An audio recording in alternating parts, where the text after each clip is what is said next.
Здравствуйте, дорогие подписчики и гости канала. Я рада приветствовать вас на канале Истории судеб.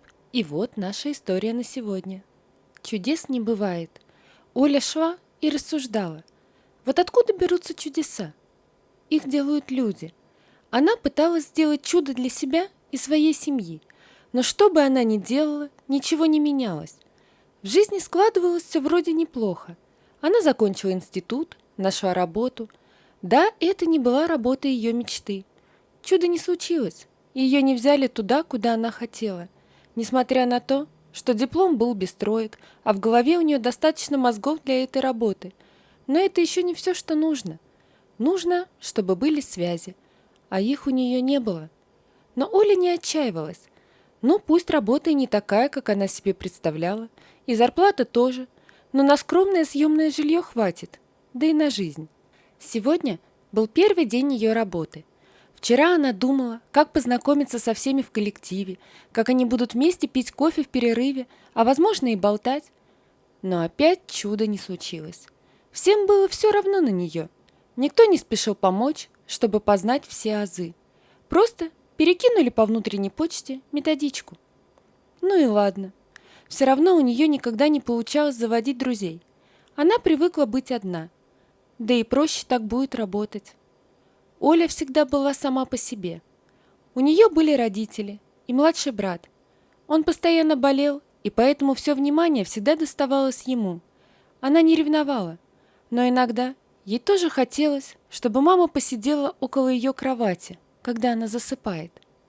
Сейчас брат вырос, но родители также гиперопекают его и потакают во всем. А Оля самостоятельная и умная девочка, значит, ей помощь не нужна ни в словах, ни в деле. Она увидела, что освобождается лавочка, и решила ненадолго присесть. Подойдя ближе, она увидела конверт. Открыв его, немного обомлела. Там лежали 5000-е купюры. Посмотрев по сторонам, она увидела мужчину, удаляющегося по тропинке. Именно он встал с этой лавочки. Схватив конверт, она побежала за ним. «Подождите!» — кричала Оля. Мужчина обернулся. «Вы мне?» «Да, да», — запыхавшись, говорила она. Подойдя поближе, она увидела, что мужчина гораздо старше, чем она подумала, а ходит вон как, бодренько.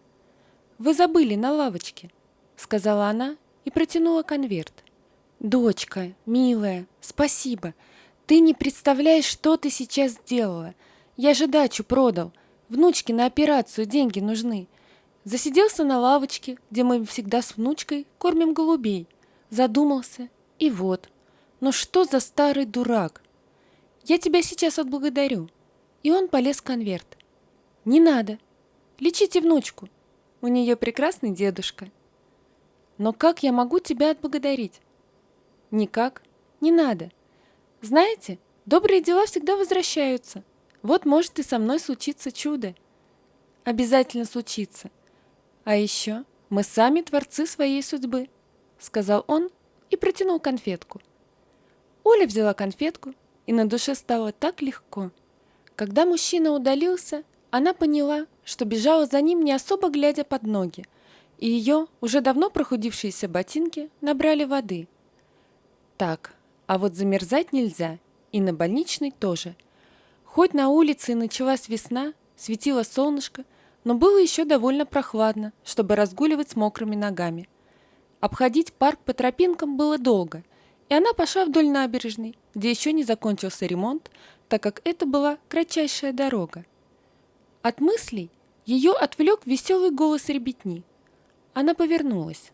Мальчик и девочка стояли на берегу, а вот еще одна девчушка стояла прямо на льду. Ребята с берега ей что-то кричали. Да что ж это такое? Кто отпустил их сюда гулять? Лед уже совсем тонкий, и Оля поспешила туда.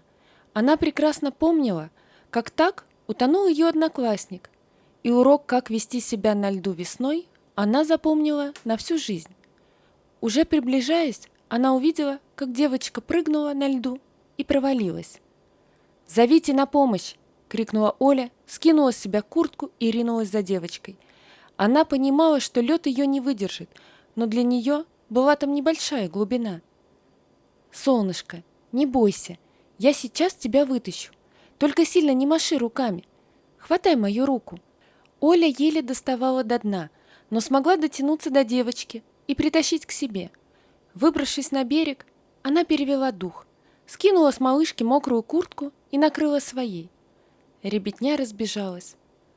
«Они сказали, если я прыгну, то будут со мной дружить». «Тише, тише, дорогая, сейчас приедет помощь».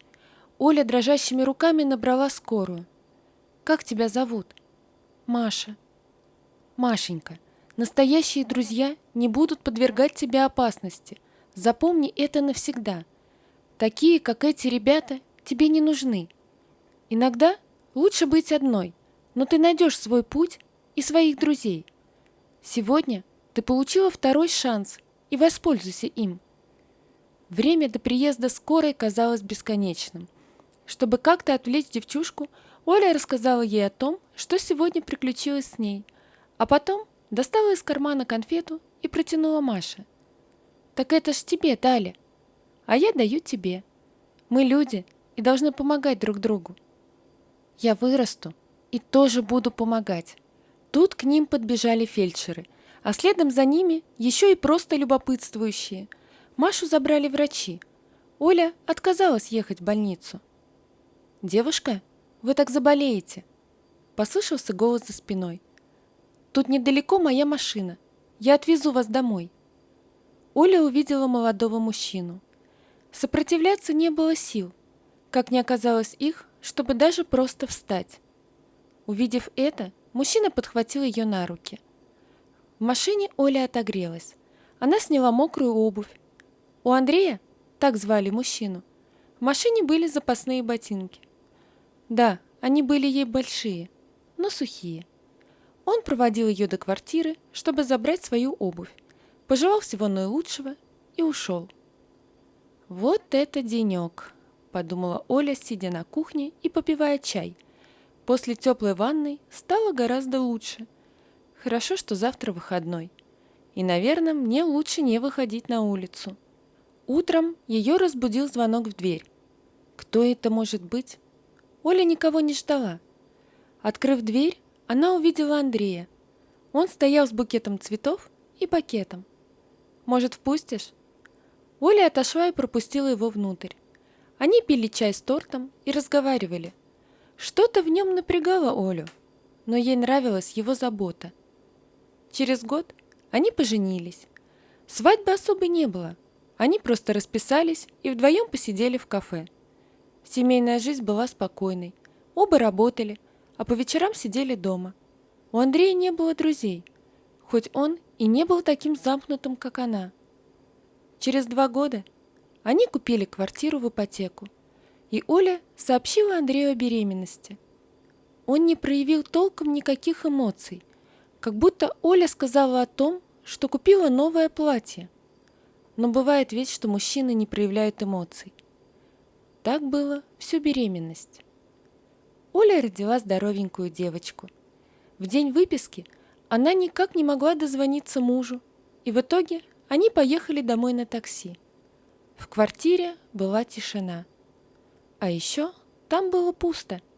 Стояла только детская кроватка и стул. Оля все поняла. Да уж, мы сами творцы своей жизни. Почему-то вспомнили слова того дедушки в парке. Ведь Олю всегда что-то смущало в Андрее, но ей так хотелось быть не одной, и чтобы они заботились. Она положила дочку в кроватку. Но чудо со мной все-таки произошло. Ты мое чудо, моя жизнь, моя доченька. За прошедшие годы у нее на работе появилась подруга. Оля позвонила ей, и через полчаса Настя была на пороге. «Так, Оль, не кисни. У тебя вон какая красавица. С мебелью помогу. Не новая, но жить можно. Я сейчас буду продавать дом родителей в деревне. Вот оттуда мебель тебе и перевезем. Потерпи до завтра. А пока вот раскладушка и матрас». Через неделю Оля подала на развод и старалась даже не думать об Андрее. Пока Анечка не пошла в садик, было сложно, но Оля работала из дома и ей во многом помогала ее подруга. Потом она вышла на работу, и жизнь налаживалась. На мужчин она не обращала внимания. У нее росла маленькая принцесса, и она боялась, как к ней отнесутся чужие мужчины, если даже родной отец поступил так. Сегодня Оля почувствовала себя плохо на работе. «Наверное, это из-за переживаний по поводу дня рождения дочки», – подумала она. Ее принцессе исполняется 15. Как быстро пролетело время. На следующий день заказано кафе для Анечки и друзей, а сегодня они посидят дома с тортиком. Все прошло хорошо, но Оля с каждым днем чувствовала себя все хуже и хуже. Поэтому Настя потащила ее к врачу. Оля прошла полное обследование, и через неделю ее вызвал врач на разговор. Разговор был не из приятных. Оле требовалась операция, но в их городе никто не мог такую провести, а без операции ей оставалось жить максимум полгода. «А как же моя дочка? У нее никого нет, кроме меня». «На вашем месте я бы подумал об этом заранее. Найдите человека, который сможет взять на себя опекунство. Либо найдите деньги, чтобы поехать в Германию. Там есть молодая врач. Она просто волшебник. Как раз специализируется на таких операциях». Оля еле пришла домой. Вечером за столом сидели она, Настя и дочка.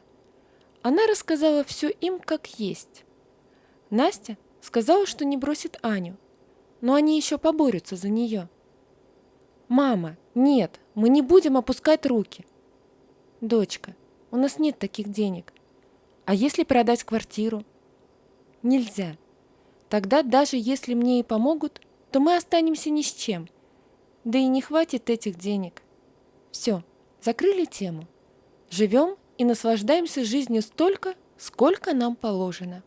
Шло время. Оля уже почти не выходила на улицу.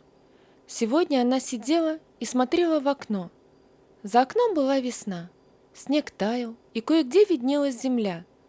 «Вот бы сейчас выйти и подышать», — думала она, но ей не хотелось напрягать дочку. «Мама, мама, слушай, что я узнала!» Оля отпрянула от своих мыслей. «Помнишь, твой доктор говорил о враче из Германии? Она сейчас у нас в городе. Я позвонила, объяснила ситуацию, и нас ждут на прием. Кто-то отказался прийти, и нас примут. Собирайся, тетя Настя сейчас приедет». Оля не сопротивлялась. Через минут 40 они уже сидели в коридоре у кабинета врача. «Я пойду одна», – твердо сказала Оля. Зайдя в кабинет, она увидела врача. Девушка действительно была молодая. На вид ей было чуть за 30. Но выбора у Оли не было, и она присела на стул. Мария Викторовна внимательно изучала медкарту пациентки, а потом подняла глаза от бумаг. «Ольга Анатольевна, болезнь сильно запустили, но шансы есть. Конечно, в условиях этой клиники они не такие большие, как в Германии». «Спасибо. Но я не знаю, что я тут делаю. Это все дочка. У нас нет денег на операцию». «Знаете, я не всегда жила в Германии, и в этом городе 20 лет назад со мной случилось чудо. Теперь каждый год в это время я приезжаю сюда. Раньше приезжала с родителями, и мы делали какое-то доброе дело вместе. А теперь я приезжаю сама. Я врач и могу помочь людям сама, сотворить для них чудо, дать второй шанс, как когда-то второй шанс мне подарила девушка, вытащившая меня из реки, когда я провалилась под лед». Тут Оля поняла, что знакомого в глазах врача она увидела. Это был взгляд той девочки. Оля достала конфету из кармана, протянула врачу и сказала: «Мы люди и должны помогать друг другу». После этого она потеряла сознание. Когда она открыла глаза, то увидела склонившуюся над ней Марию Викторовну. «Тетя Оля, с вами все хорошо. Я прооперировала вас, и вы еще на свадьбе дочки будете плясать. Я смогла вас отблагодарить. Хорошо, что Анечка вас сюда привела. Кстати, Она замечательная девочка. Я рассказала ей о том, как вы спасли мне жизнь и какой урок я вынесла из этого. Пойду позову ваших близких». В палату вбежала Аня и обняла тихонько маму. Потом зашла Настя, а на пороге топтался Виктор, коллега по работе. Настя громко сказала: «Вить, да проходи ты. Сколько можно топтаться и не решаться? Ты уже один раз чуть не упустил ее». Он вошел, подошел поближе, положил цветы на тумбочку и сказал: «Оль, я так испугался за тебя. Ты мне нравишься уже много лет, и, может, ты дашь мне шанс?» Оля моргнула в знак согласия. Послышался голос Марии Викторовны. «Ну все, все, ей пора отдыхать.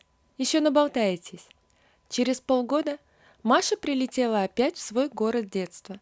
Только не по работе, а потому что получила приглашение на свадьбу тети Оли.